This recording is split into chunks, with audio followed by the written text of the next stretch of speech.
Each day, around 12 children die from gun violence in America, which is no good at all. Over the school years, schools have been trying their best to prevent these types of situations, and really sort of came out of nowhere. On May 18th, 2018, there was a mass school shooting at Santa Fe High School in Texas.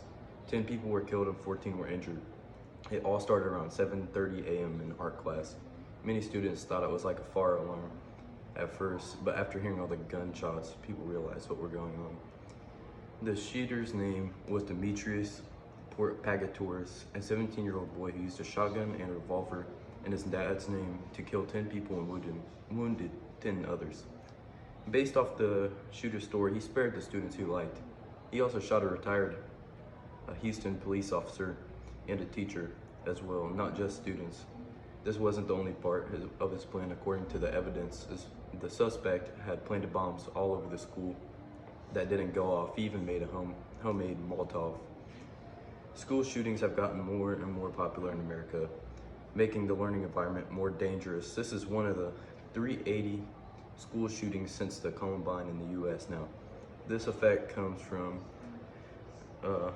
this more and more school shootings because children are more easily influenced at a young age. It's kind of sad to say too, but just too many to talk about.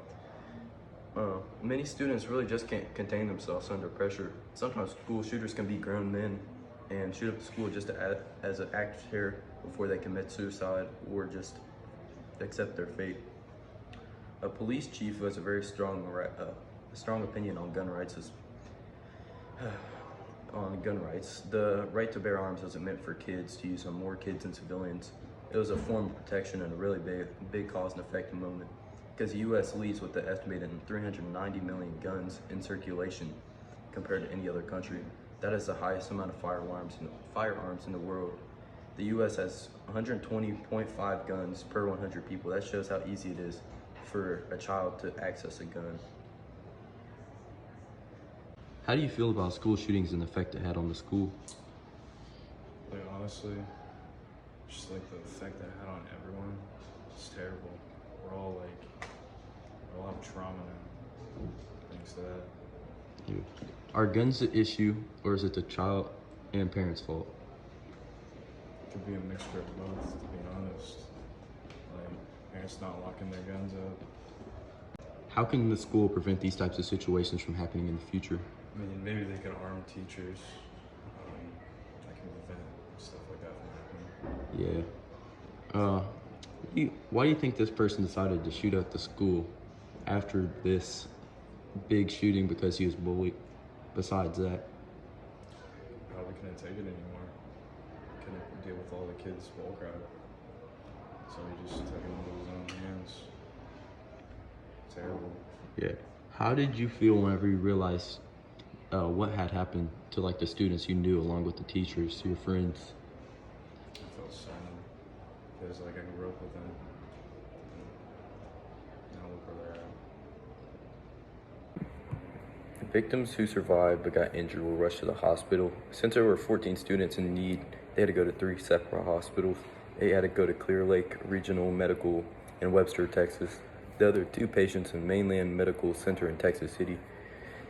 4 patients were treated at John Sealy University of Texas Medical Branch in Galveston.